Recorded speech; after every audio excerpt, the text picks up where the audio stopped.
If you have been struggling with how to make a perfect pant and you want the fit of your pant to be like this, then this video is for you. Welcome back to my channel. My name is Similoluwa.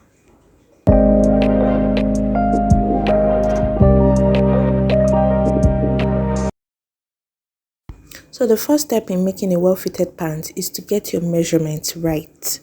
So you can pause this video and you can look at the picture properly in order to take all of your measurements accurately. So I'll be drawing my starting line, and on this starting line I'm going to be placing 1.5 inch on it, and this is how I'm going to be taking the rest of my measurements. This 1.5 inch is the length of my band, which I'm going to be adding later. So I'll be placing 1.5 inch on the starting line, and I'm marking my full length. The full length for this pattern is 43.5 inches, and I added 1.5 inch, which makes it a total of 45. Then I'm going to be marking my crotch depth. My crotch depth is 11 inches. In order to take your crotch depth, you can sit on a hard surface like a stool. Then you take your measurements from your waist to the surface of that hard measurement, and you're going to get your perfect crotch depth. Then here I'm marking my hip line from my waist, and that's 9.5 inches. Then I'm also labeling my waistline. Then from the crotch depth, I'm going to be marking my thigh line. My thigh line is 3 inches below my crotch depth, and I'm marking that and I'm labeling it also so we don't get confused. Also, still placing my 1.5 inch on the starting line, I'm going to be marking my knee line, and my knee line is 22.5 inches. So I am making that into a straight line as well.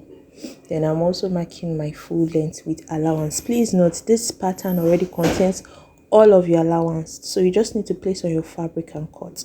So I'm going to be dividing my hip measurement by 4, and I'm going to be adding 1 inch of allowance, and I'm placing that on my crotch line first.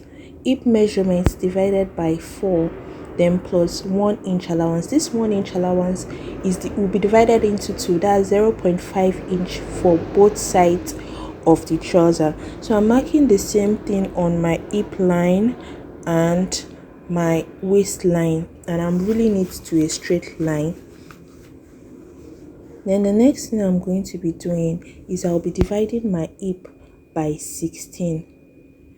My hip measurement divided by 16, and I got 2.75 inches. So that will be my crotch extension. I'm going to be placing the value I got after the straight line on my crotch line.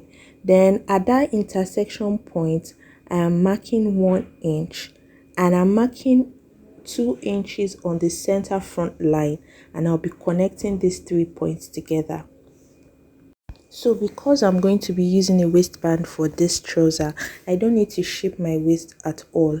So I'll be measuring what I have on my crotch line right now, and that's about 14.5, and I'll be dividing that value into 2. So I got 7.25. So I'll be marking this 7.25 from the top of the trouser all the way down, and this line will be my mid seam line. So it is also on this line that I'll be taking my dart, assuming I'll be adding a dart to this pattern, but I'm not adding a dart to this pattern because I'm making use of an elastic for the waist, so I don't need that. So I'm drawing my line all the way down, and to also help me to divide all of my measurements accurately, I'll divide it accurately into 2 so that my pants is uniform. So the next thing I'm going to be doing now is dividing my thigh circumference into 2. Thigh is 25 inches divided by 2, that's 12.25 inches. Then 12.25 inches divided by 2, I'm going to be placing 6.125 on either side of the line. Then I'll be adding 0.5 inch allowance to both value that I got, to the 6.125 inches that I got. I'm adding 0.5 inch right there. Then my knee circumference is 19 inches. I'm going to be dividing that by 2 as well. That's 9.5, and I'm going to be dividing my 9.5 into 2, placing it on either side. That's 4.25 on either side of the line, and I'm going to be adding 0.5 inch also to both sides. Then the same thing I have on my tie, I'll be placing it on my M, because this is the way I want my trouser. So I have the same value on my tie, on my knee, excuse me. Same value I have on my knee is what I placed on my M. Now I'm going to be connecting my points together, making sure that I don't have any sharp edges. So for any sharp edge that I have, I'm just going to be blending it with the aid of my ruler. If you've not subscribed, or if you're a first timer on this channel, please subscribe to my channel. Thank you.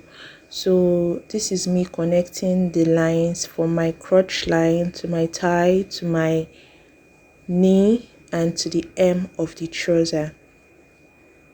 So there's a sharp point right there at my knee, so I'm just blending it with my ruler, and I don't need to do any shaping, as I said earlier, on my waistline, because I'll be using an elastic for this trouser. So I'm marking 0.5 inch at the top of my starting line. This will be my joining allowance, what I will use to join my 1.5 inches band to the main trouser.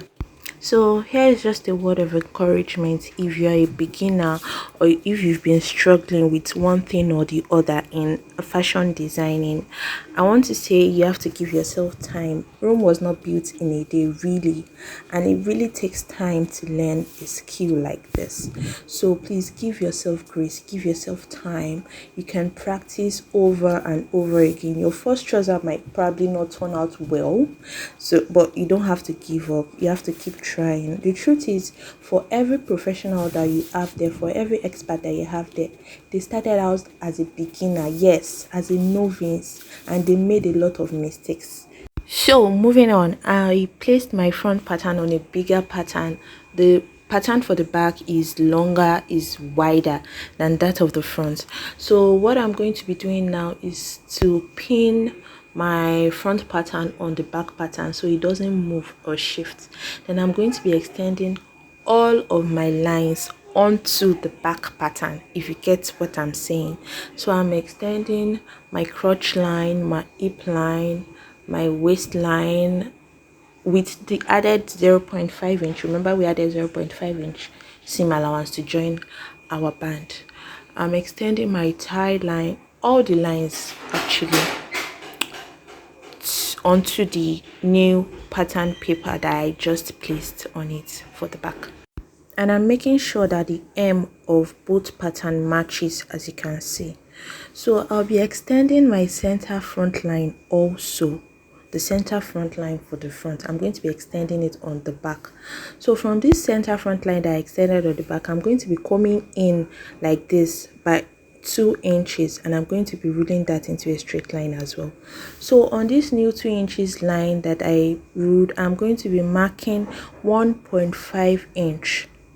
1.5 inch. Then whatever I have on my waist for the front, I'm going to be marking the same thing for my back in a slant form to join the extended waistline of the back.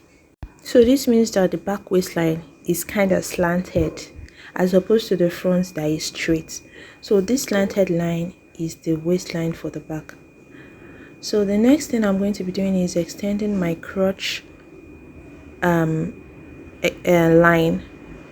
My crotch extension for the back will be 2 inches from the front one. I'm taking that 2 inches after the front measurement, but before I do that, I'm going to be coming down on that line by 0.5 inch, and it is on this 0.5 inch line that I'm going to be taking my 2 inches extension. So at that intersection point as well, I'm going to be marking 2 inches instead of the 1 inch we marked for the front. Remember, I'm going to be connecting from the waist to that intersection, the 2 inches I marked from the intersection point to the crotch extension. I'm going to be making use of my curved ruler for this, the straight part actually for the beginning part. Then I'm going to be curving it with my free hand, something like this. So this is the crotch curve for the back. And then moving on to the sides, on my knee line, I'm going to be marking 1 inch extension. I'm going to be marking the same 1 inch extension on my tie line. Then I'm going to be marking 1 inch also at the hem of the trouser. Then I'll be connecting all of these points back to my waistline, just like this, with the straight part of my ruler.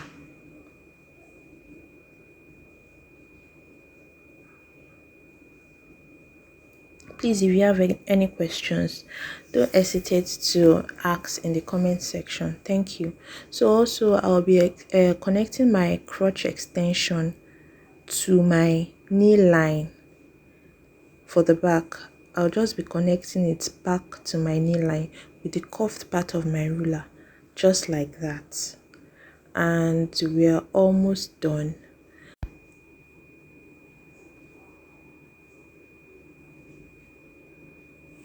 So I'm drawing out the center part again, so I am able to remove my front pattern. And for the front pattern, I'll be cutting 2. For the back, I'll also be cutting 2. So for this pattern, like I said earlier, you don't need to add any seam allowance. You don't need to add any seam allowance at all, either to the sides or to the length. I already added everything to this pattern. So all you just need to do is take your accurate measurement and place your pattern on your fabric and cut. So that's the end of my tutorial, guys. Thank you so much for watching. I really hope you've learned a thing or two from this tutorial. And this is just a tutorial for the pattern. I already have a tutorial on how to sew a trouser, so you can watch that if you want to make your trouser. Bye.